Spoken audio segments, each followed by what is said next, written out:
Hello guys, আপনি যদি TVS rider কেনার কথা ভাবছেন তাহলে আপনার মাথায় নিশ্চয়ই কয়েকটা প্রশ্ন ঘুরছে। এই বাইকের রিয়েল মাইলেজ কত, ডেইলি অফিস যাতায়াত বা র্যাপিডো কাজের জন্য এটা নেওয়া উচিত হবে কিনা, লং টাইম চালালে খরচ এবং কমফোর্ট কেমন থাকে। এই ভিডিওতে আমি কোনো থিওরি না, শুধু নিজের রিয়েল এক্সপিরিয়েন্স থেকে রিয়েল মাইলেজ শেয়ার করব। আর এই বাইকটা আপনার জন্য ঠিক হবে কিনা সেই উত্তরটাও আমি ধীরে ধীরে এই ভিডিওতে দেব।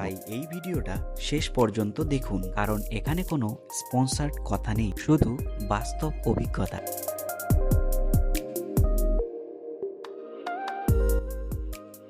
এখন একটা গুরুত্বপূর্ণ কথা আপনাদের জানাতে চাই। আমি এই বাইকটা প্রতিদিন প্রায় 60 কিলোমিটার চালাই। 30 কিলোমিটার অফিস যাওয়া এবং 30 কিলোমিটার অফিস থেকে ফেরা। এছাড়াও কিছু কিছু দিন আমি র্যাপিডো এর কাজ করি। সেদিন মোটামুটি 30 থেকে 40 কিলোমিটার বেশি চালানো হয়, মানে একদিনে প্রায় 90 থেকে 100 কিলোমিটার চালানো হয়েছে। আপনি যদি অফিস যাতায়াত, র্যাপিডো বা অনলাইনের যে কোনো কাজের জন্য এই বাইক নিতে চান তাহলে আমার এক্সপিরিয়েন্স থেকে বলছি, টিভিএস রাইডার এই কাজের জন্য ভালোভাবে সাপোর্ট দেয়। বাইক লাইট, ক্লাচ সফট এবং ট্রাফিকে চালাতে কষ্ট হয় না। এবার বলি কমফোর্ট আর রাইডিং এক্সপিরিয়েন্স।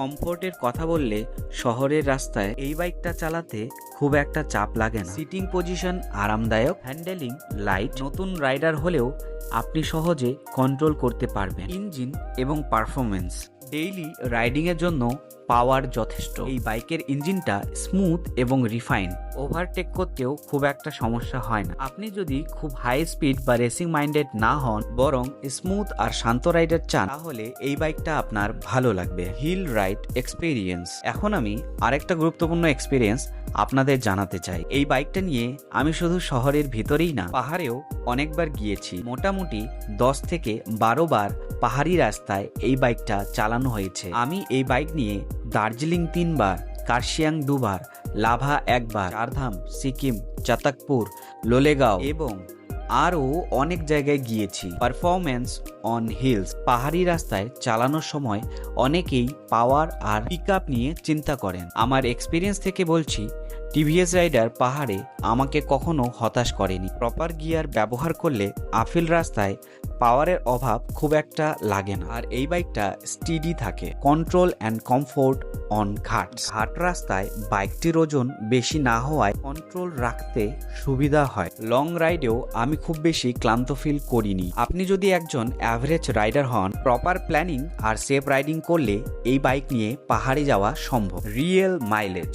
এখন আসি রিয়েল মাইলেজে, যেটা নিয়ে সবাই জানতে চান। ডেইলি সিটি রাইডে আমি সাধারণত 48 থেকে 52 কিলোমিটার প্রতি লিটার মাইলেজ পাই। আপনার রাইডিং স্টাইল, ট্রাফিক আর লোডের ওপর এটা একটু কম বেশি হতে পারে। ডেইলি ইউজের জন্য এটা ভরসাযোগ্য মাইলেজ। সার্ভিস এবং মেনটেনেন্স। সার্ভিসিং নিয়ে বলতে গেলে রেগুলার সার্ভিসিং করলে বাইকটা ভালোই থাকে। মেনটেনেন্স খরচ খুব বেশি নয়, মধ্যবিত্ত বা কম আয়ের পরিবারের জন্য ম্যানেজেবল। ফর মিডল ক্লাস এবং বাজেট বায়ার্স। আপনি যদি মধ্যবিত্ত এবং কম আয়ের পরিবার থেকে হন, স্টাইলিশ লুকের বাইক চান এবং কম খরচে একটা সুন্দর ডিজাইনের, তাহলে টিভিএস রাইডার আপনার জন্য একটা প্র্যাকটিক্যাল চয়েস। এই বাইকটা দেখতে ভালো, মেনটেনেন্স কম আর ডেইলি লাইফে ভরসার সাথে ব্যবহার করা যায়।